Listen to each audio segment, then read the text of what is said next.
আরও আমরা প্রসারিত করব।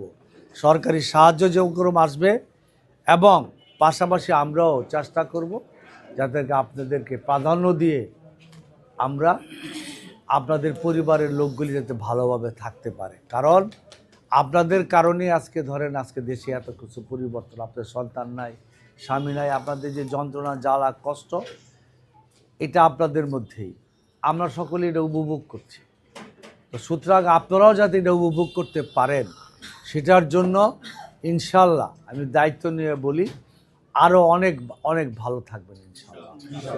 এবং অন্যান্য যারা আমাদের আছে এখানে তাদেরকেও আমরা এখানে আরও সম্পৃক্ত করব, আপনাদের সংখ্যাটা সম্প্রসারিত করব, সহযোগিতাটা আমরা সম্প্রসারিত করব।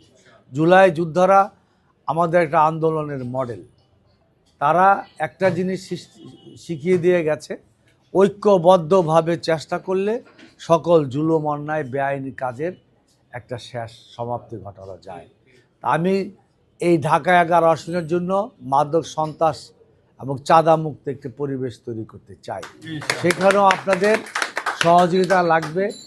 আপনারা আমরা সকলে মিলে ঐক্যবদ্ধভাবে মাদক স্পেশালি চাঁদাবাজি এবং অন্যায়কারীদের ব্যাপারে আমরা একটা প্রতিরোধ করে তুলব। ঢাকা 11 আসনটা হবে একটা নজির, একটা দৃষ্টান্ত স্থাপন করব সারা বাংলাদেশের মধ্যে।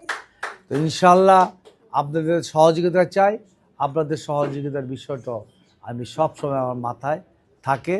ইনশাল্লাহ আমরা শত ঝামেলা ব্যস্ততা মামলা মোকদ্দমা জালে অনেক কিছু এগুলি সেরে আমরাও মোটামুটিভাবে নির্বাচনের পরে যদি বিএনপি ধানের শীষ ক্ষমতা আসে আপনাদের জন্য কি করবে তারেক রহমান সাহেব একটা বলেছে, কিন্তু আপনারা সরকার থেকে অনেক সাহায্য পাবেন, সেগুলি যদি দ্রুত পান ভালোভাবে পান ইনশাল্লাহ আমরা ব্যবস্থা করবো। সবাই ভালো থাকবেন। দিয়ে দাও।